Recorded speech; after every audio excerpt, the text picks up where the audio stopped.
A very good afternoon to all. As said yesterday, today we will be discussing about data structures in R.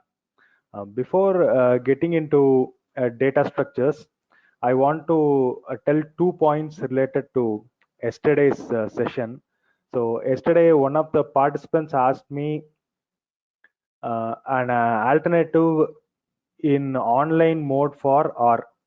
So, in in Google Colab, it's good for Python, but it's not user friendly for R. That's why I didn't suggest Google Colab for R. But as an alternative, you can look at R Studio Cloud. I have not used R Studio Cloud, but you may try using it. So that's one alternative that I can look at. Another thing is, yesterday I was talking about the collection of concept.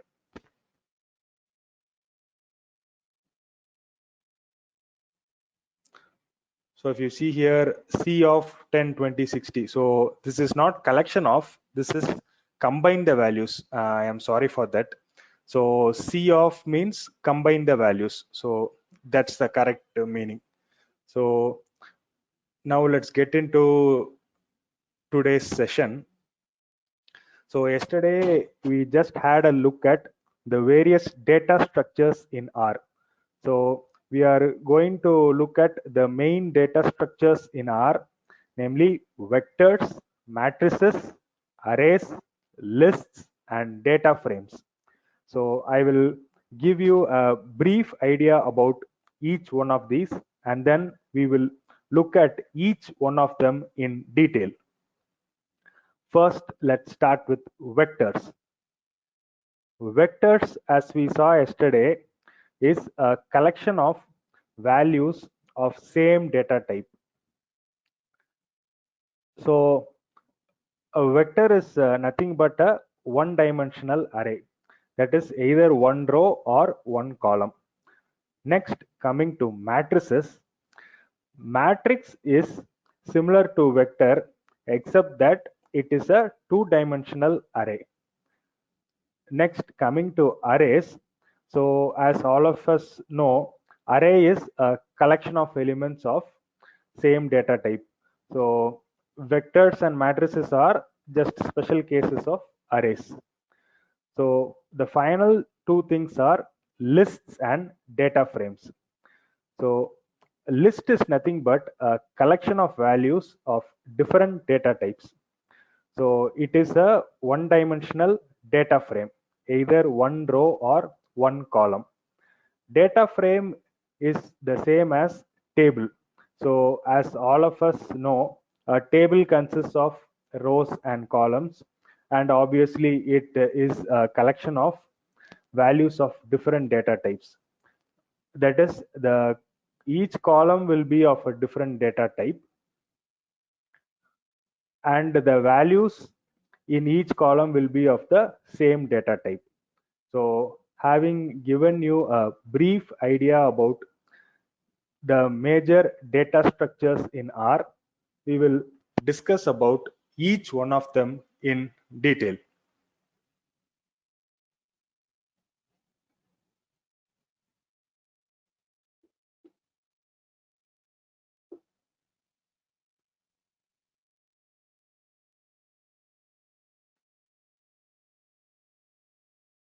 So let's start with vectors.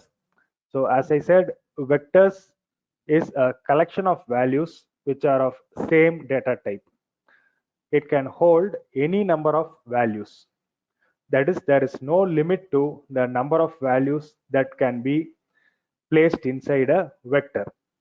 Specific values can be accessed based on their position. So that is, let's say that there are 10 elements in a vector and we want to access the fifth element. We can access it.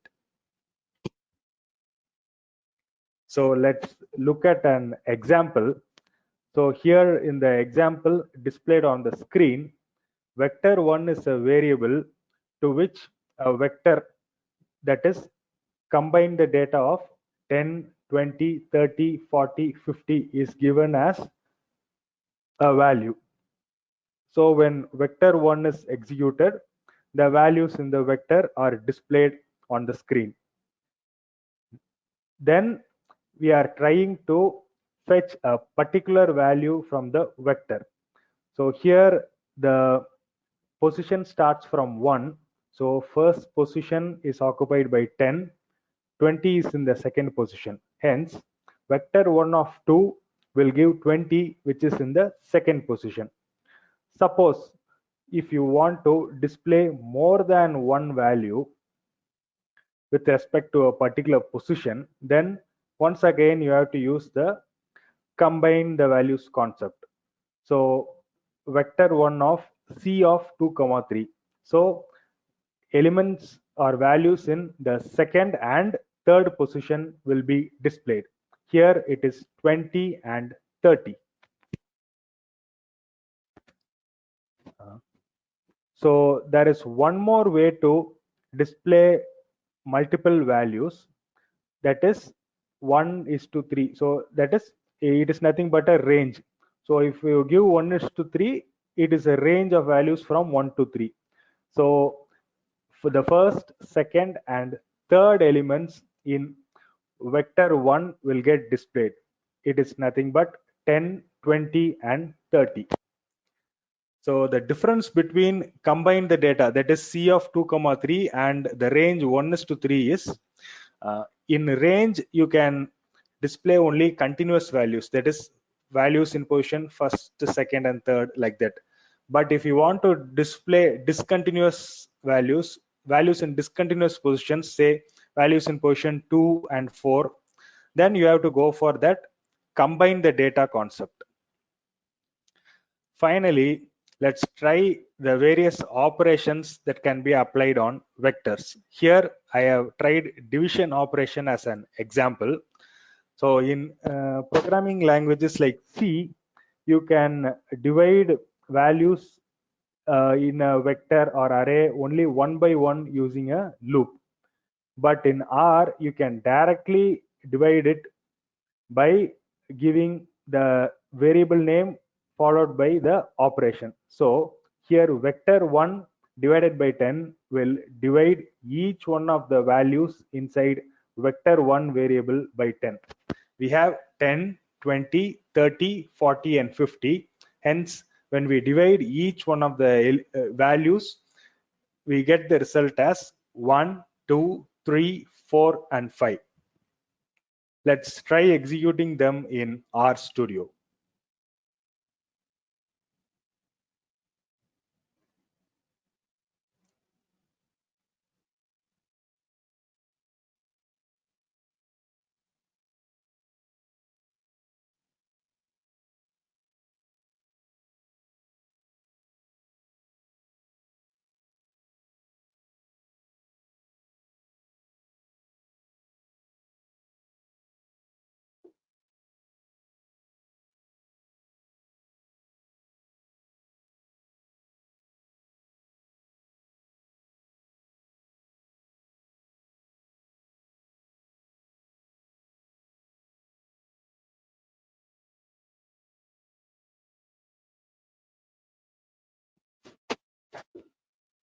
As you can see on the screen, we are able to get the same output as we saw in the PPT.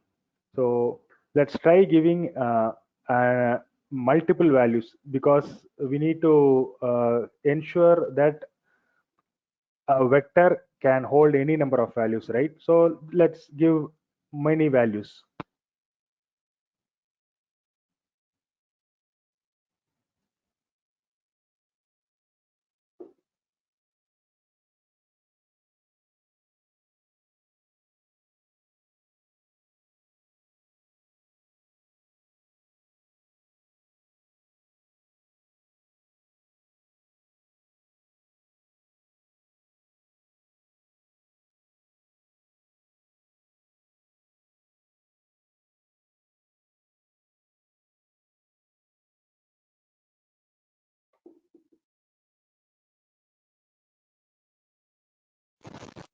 Sir, comma வரும். Yeah, thank you.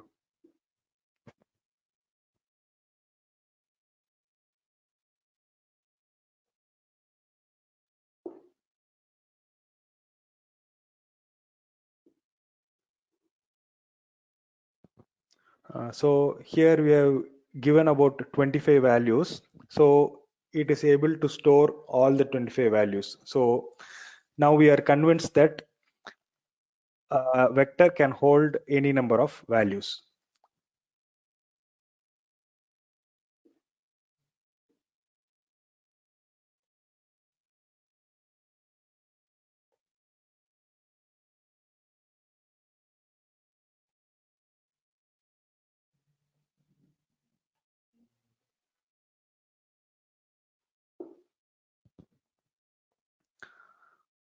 So we are able to get the same output as we saw in the PPT.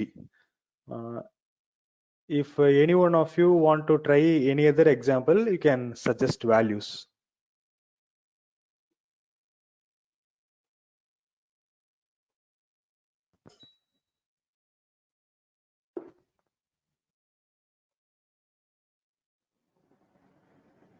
Oh, 1, 2, 3, 4, 5, 6.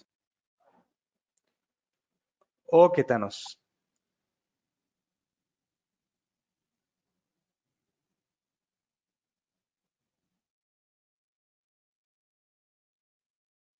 Sir, and the function is 1 is to 3 is to 2.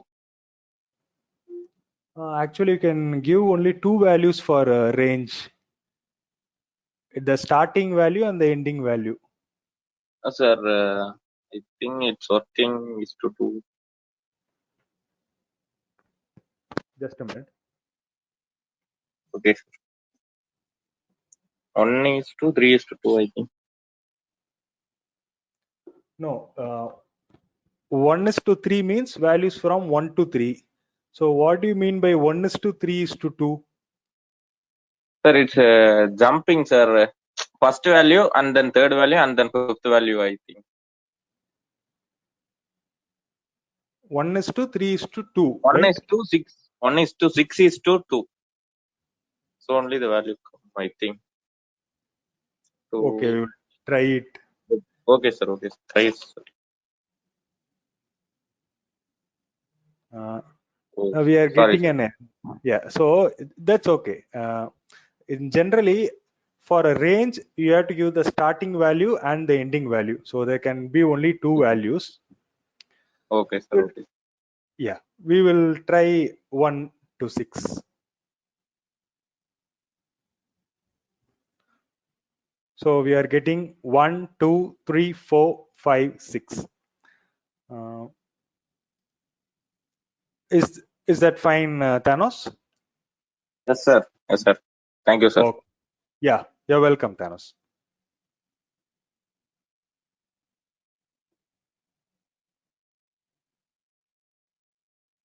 So let's see the major operations on vectors. So addition of values, deletion of values, and updation of values. We will look at each one of them in detail. Let's start with addition. So in this example shown on the screen, we have 5 values assigned to the variable vector1 initially. If we want to add one more value, then we have to specify the position and the value to be added. So here we are adding the value 60 to the 6th position.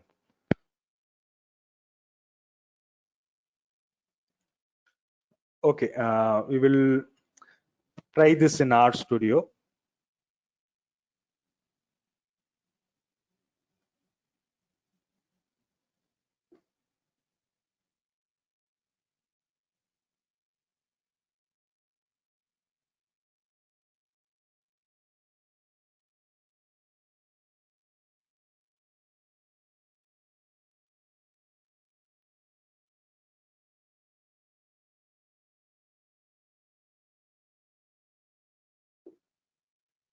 So in the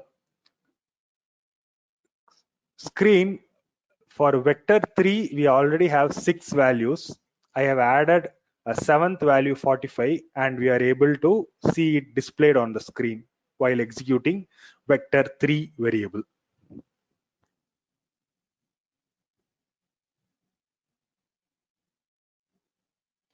Let's move on to the next operation, which is removal or deletion. So let's assume that you want to remove an element which is there in the vector. So let's see how to do it. So in the example displayed on the screen, we initially have 5 values and we want to remove the value in the first position. So minus indicates that we want to remove or delete an element. The value followed by minus indicates the position in which the value that we want to delete is present. So here I want to delete 10, which is in the first position. So I am executing the command vector1 of -1. You can see the result 20, 30, 40 and 50. That is 10 is deleted. So a similar example is shown below. For a variable called titles, we have the combine the data of values, that is some strings: Black Swan, Casino, City of God, Jumanji, Toy Story. So the earlier example is a combination of numeric data, and this one is a combination of character data.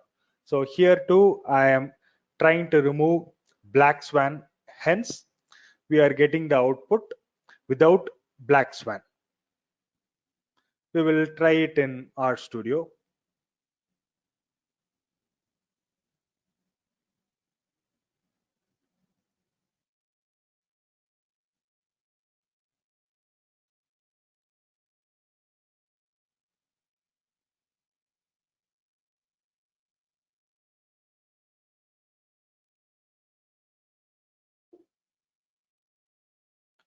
So as you can see on the screen, the first value 1 is removed.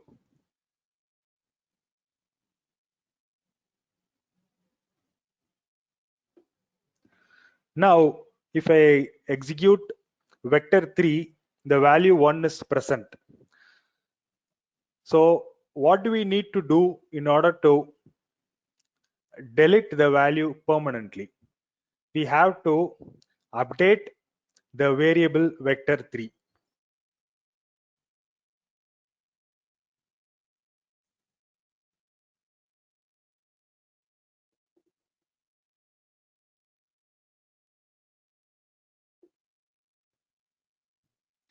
Now you can see that the variable vector 3 is updated and the value in the first position, that is 1, is permanently deleted.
So as you can see on the screen, we are getting the same output that we saw on the PPT. So we can try an example with a combination of character data.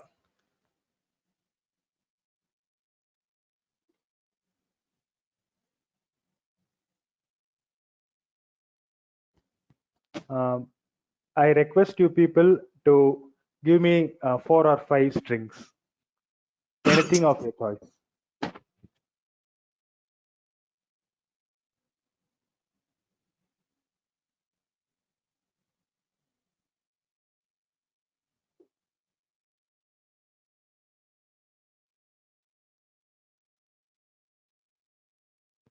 Okay, let's try executing your names.